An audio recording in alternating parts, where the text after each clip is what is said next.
Here I am once again for the billionth time confronting the issue of finding new shots in tired, old, uninspiring places. I previously stated I'd be traveling a lot more.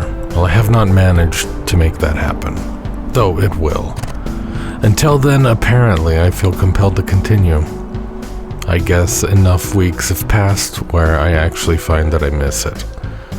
I think the reason is clear.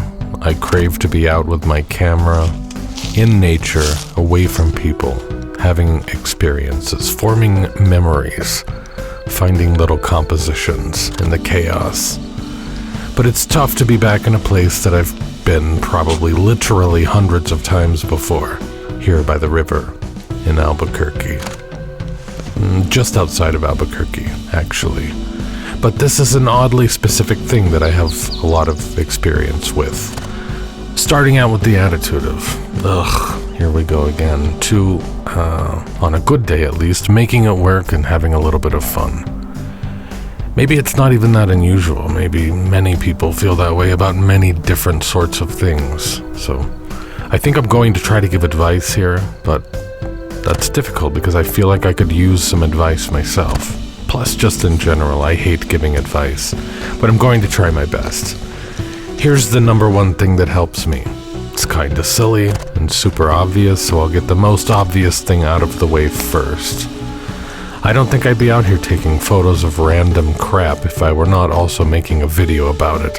And this does not stem from some love of making videos, but rather documenting a process, thankfully I know this about myself, motivates me to continue. I've managed to get through all sorts of unpleasant stuff that way. If I don't get back to it, the story I'm trying to tell is never going to be properly told, and that will always bother me and suck me back in. So it adds another layer of interest and another layer of motivation. I'm trying to accomplish something, plus I'm documenting the history of that accomplishment. Silly, but it helps me a ton. Besides that, just having a plan also helps a lot. I'm not a planner by nature, but I've found it's much easier to blow something off if it's just kind of nebulous to begin with. Have your gear packed and know where you're going the night before, even if it's just the same boring spot. Because if you wait until the last minute to decide what to bring and where to go, the final decision is much more likely to become nothing and nowhere. Have a plan, but be willing to abandon that plan in favor of whatever feels the most right in the moment, which can be difficult, if not impossible, if a bunch of other people are involved or you make a bunch of commitments in advance. An earlier iteration of this video involved me going through some really old photo shoots 20 years ago today, to the minute, in fact. I was doing a photo shoot in this exact spot. So weird. So surreal. Gorgeous landscape around here too, though all the gorgeous parts are inaccessible to bipedal transit. It is actually quite serendipitous that I ended up here 20 years later, to the minute. I went out of my way to avoid being here on this specific day, didn't want to make a whole big thing out of it. I didn't want the success or failure of this thing to be tied to precision. So the first 2 days I planned to look for this spot fell through. The only day that worked out was today. Okay, fine. I planned to come in the morning. That didn't work out, so I just got here when I could. And I pulled up the photo to try to figure out where it was shot. I found the spot pretty easily, pulled over, looked at the metadata. When did we shoot this? Oh, right now. Well, that's weird. I was going to look back at 3 shoots that occurred on the same day, 5 years ago, 10 years ago, and 20 years ago. I thought it would be fun to use that to kind of plot out my progress as a photographer, critique my younger self. I managed to figure out how to contact everyone. I got permission and I started working on it. And I was very excited about the idea. And I really tried to make it work, but I just couldn't. It's hard to explain why. I had to ditch that idea completely. Sucks. Ultimately, what I learned though, I think I peaked as a portrait photographer somewhere between 5 and 10 years ago. I think I was doing better work then than now, which is unfortunate, but also makes some sense. because I was very, very busy back then, shooting every day, and that's just not my reality anymore. Also, I dropped my wallet out here 20 years ago. Did not realize it was missing until the next day. Drove back out here with the family, and miraculously, my mom found it. That still blows my mind. Because sometimes I can't find my wallet for like an hour in my apartment when it could only be in one of 3 places. Somehow she went out into the endless desert, jumped out of the car a total of 1 time and found it immediately. But I also think if I were making a list here of how to deal with the feeling that there's nothing to photograph, a quick trip in my brain to the past made it feel exciting again. It felt like something more than just business as usual. And I've done this sort of thing before, trying to track down some of my mom's old photography spots, and it just feels more meaningful. And ultimately, I guess that's what I'm always searching for, meaning.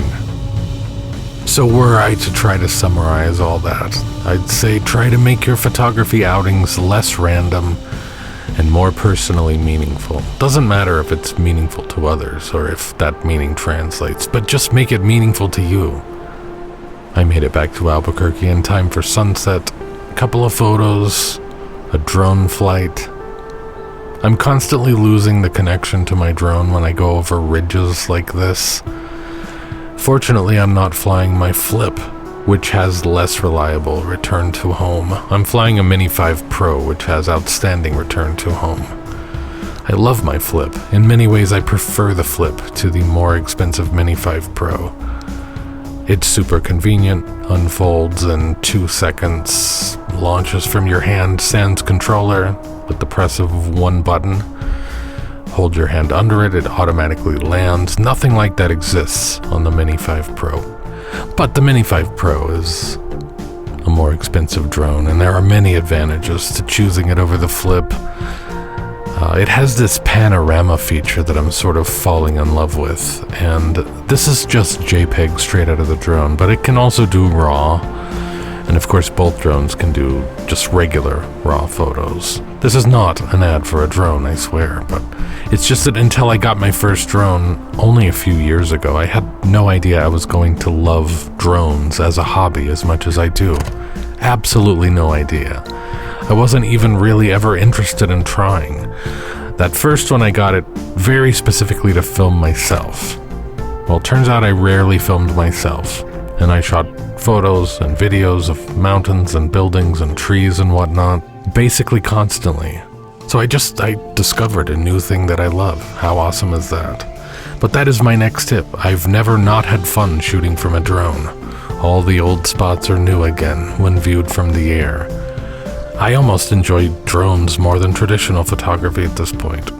Almost, but I suck at drone still photography. It's really hard.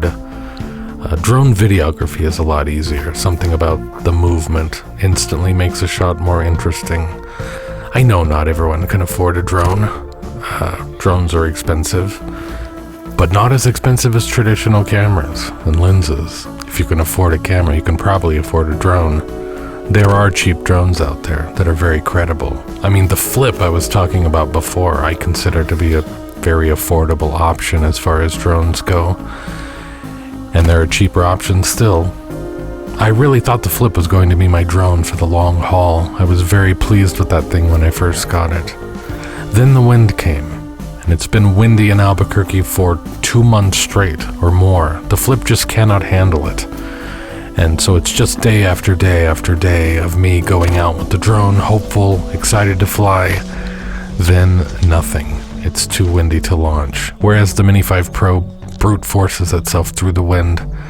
And that's part of the reason I haven't done any photography trips. I need to pay that thing off first.